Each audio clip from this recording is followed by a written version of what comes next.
濃くなるにつれて彩度が高くなってしまっています。私たちの身の回りの実際の風景においても影色は黒ではありません。シュチーサさんが陥ってしまいがちな色使いをしたイラストです。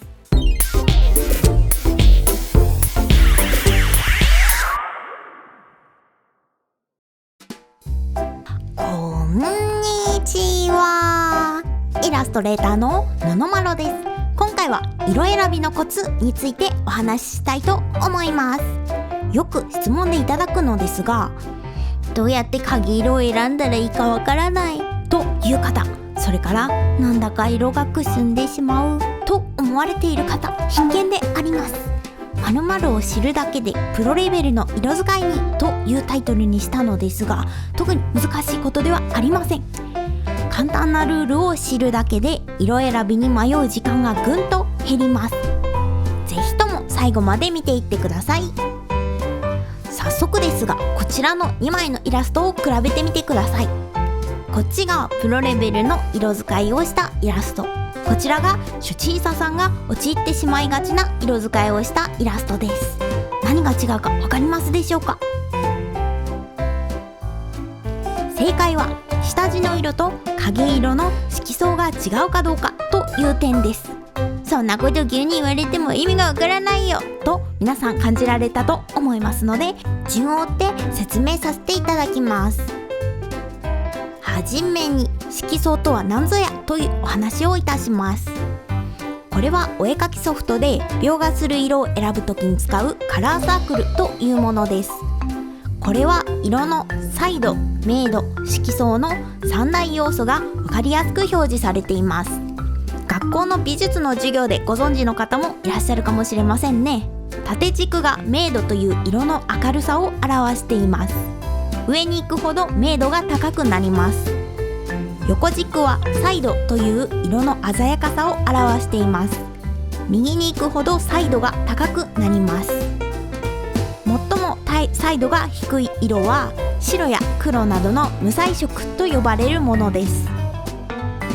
周りのサークルは色相という色味の相違を表しています。色相感と呼びます。冒頭に言った色相が違うかどうかというのは、このサークルの部分で色味を変えたかどうかということになります。実際に最初にお見せしたこの絵の色をスポイトツールで拾ってみて、カラーサークルでどの位置にある色なのかを見てみましょう。このイラストのレイヤー構造は次のようになっています。下地のレイヤーを作り、クリッピング機能を使い、その上に通常レイヤーで明るい色のグラデーション、その上にまた通常レイヤーで影色を3色重ねています。まず下地はどちらも同じ色味です。次の明るい色のグラデーションです。プロレベルの色使いの方は少し黄色い色味になっているのがわかると思います。次に影の中でも一番薄い1影です。右の方は下地より赤みがかった色を使っています。次に色の濃い2影、一番濃い色の3影はこのようになっています。濃くなるほど赤みの強い方に色相を移動しています。一方左の方は濃くなるにつれて彩度が高くなってしまっています。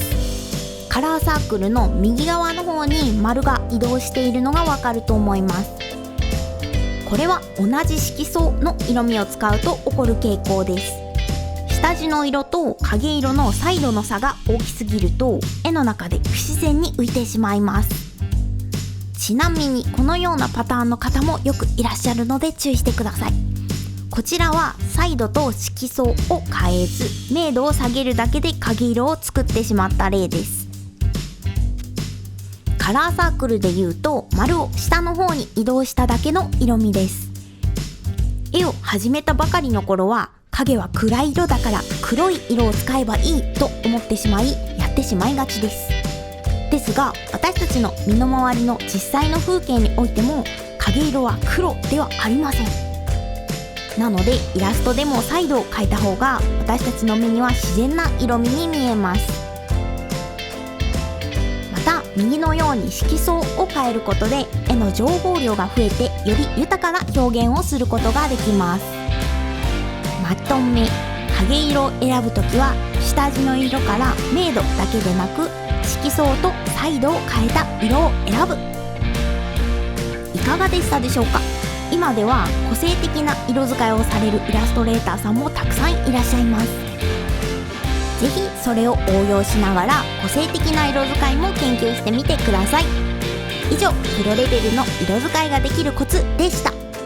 このチャンネルではこのようにお絵描き講座やお絵描きツールの紹介、メイキングなども投稿しておりますので、もしよろしければチャンネル登録や評価よろしくお願いいたします。